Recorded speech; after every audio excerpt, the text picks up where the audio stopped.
میٹھا در کے باپو عیدی بابا۔ یہ مضمون ہم نیوز کی ویب ڈیسک سے ماخوذ ہے۔ ناظرین، آپ سے درخواست ہے کہ ہماری حوصلہ افزائی کے لیے احساس انفو یوٹیوب چینل کو سبسکرائب کیجیے اور بیل آئیکن کو پریس کیجیے۔ اس کے ساتھ ساتھ اس چینل کو مزید بہتر بنانے کے لیے اپنی آراء سے ہمیں آگاہ کیجیے۔ میٹھا در کا باپو عیدی بابا۔ موجودہ ڈیجیٹل عہد میں جب سماجی رابطوں کی ویب سائٹس کا دورہ ہے تو اکثر برطانوی وزیر اعظم سر ونسٹن چرچل کا یہ قول شیئر کیا جاتا ہے کہ آپ اپنی منزل پر کبھی نہیں پہنچ پائیں گے اگر راستے میں بھونکنے والے ہر کتے کو پتھر ماریں گے۔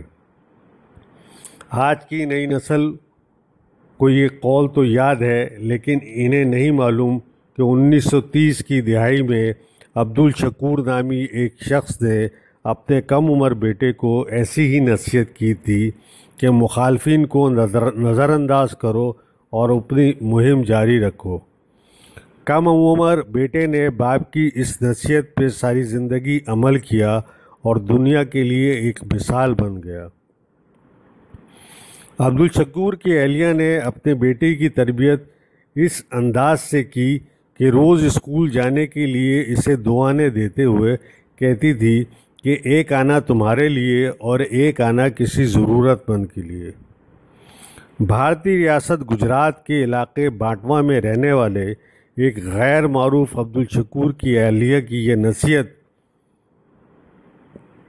بھی بیٹے نے پلے باندھ لی، اور پھر ایسی باندھی کہ 1957 میں Guinness book of world record نے اعتراف کیا کہ پوری دنیا میں ایمبولینس سروسز کا سب سے بڑا فلاحی بیڑا عیدی فاؤنڈیشن کا ہے۔ پاکستان کے ممتاز ترین تعلیمی ادارے IBA سے ڈاکٹریٹ کی اعزازی ڈگری حاصل کرنے والے عبدالستار عیدی 8 جولائی 2016 کو دار فانی سے کوچ کر گئے تھے۔ جس روز اس مرد قلندر نے دائی اجل کو لبیک کہا، اس دن پاکستانی ذرائع ابلاغ نے لکھا کہ خدمت، محبت، سچائی، دنیا سے رخصت۔ ممتاز سماجی رہنما عیدی فاؤنڈیشن کے سربراہ عبدالستار عیدی طویل علالت کے بعد انتقال کر گئے۔ یہ اپنے عہد کے ایک بڑے انسان کو خراج عقیدت پیش کرنے کا ایک انداز تھا۔ حکومت پاکستان نے ان کی خدمات کے اعتراف میں پورے سرکاری اور فوجی اعزاز کے ساتھ سپرد خاک کیا۔ ان کو 19 توپوں کی سلامی دی گئی اور میت کو گن گیریج وہیکل کے ذریعے جنازہ گاہ تک لایا گیا۔ پاکستان کی تاریخ میں ان سے قبل بانی پاکستان قائد اعظم محمد علی جناح اور پاک فوج کے سربراہ و صدر مملکت جنرل ضیاء الحق کی تدفین اس طرح کی گئی تھی۔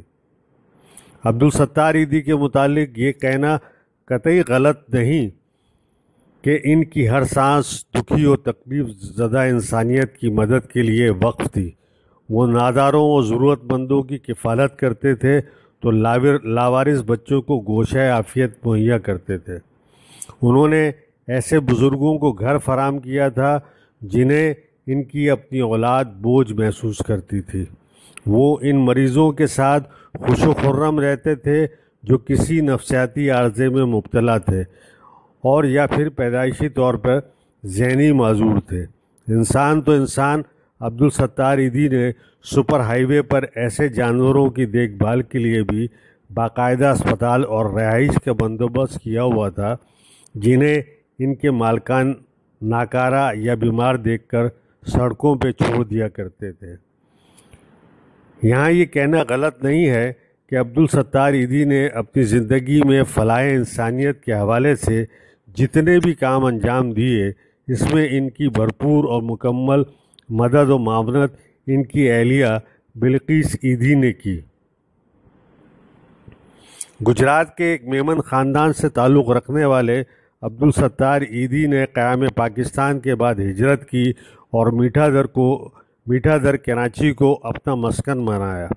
11 سال کی عمر تھی جب ان کی والدہ کو فالج ہوا تو انہوں نے گزر بسر کے لیے دھاگے اور پنیوں سمیت دیگر اس طرح کی چھوٹی موٹی اشیاء شہر قائد کی گلیوں میں فروخت کی۔ ادھوری تعلیم، والدین کی وفات اور غربت سمیت دیگر وہ تمام مسائل ان کے دامن گیر رہے جس سے دنیا کے بے پناہ افراد دوچار ہوتے ہیں، لیکن انہوں نے ہمت نہیں ہاری اور دکھی انسانیت کی خدمت کو اپنا شعار بنا لیا۔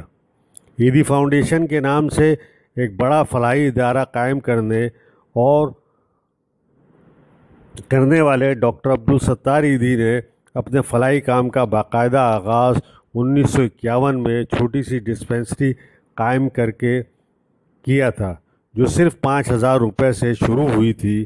1957 وہ سال تھا کہ جب کراچی میں فلو وبا کی صورت اختیار کر گیا تو وہ نہ صرف لوگوں کی مدد کے لیے اپنے علاقے سے باہر نکلے بلکہ انہوں نے گلیوں میں جا کر لوگوں سے اس ضمن میں امداد بھی اکٹھی کی جو فاؤنڈیشن کا نقطہ آغاز ثابت ہوئی۔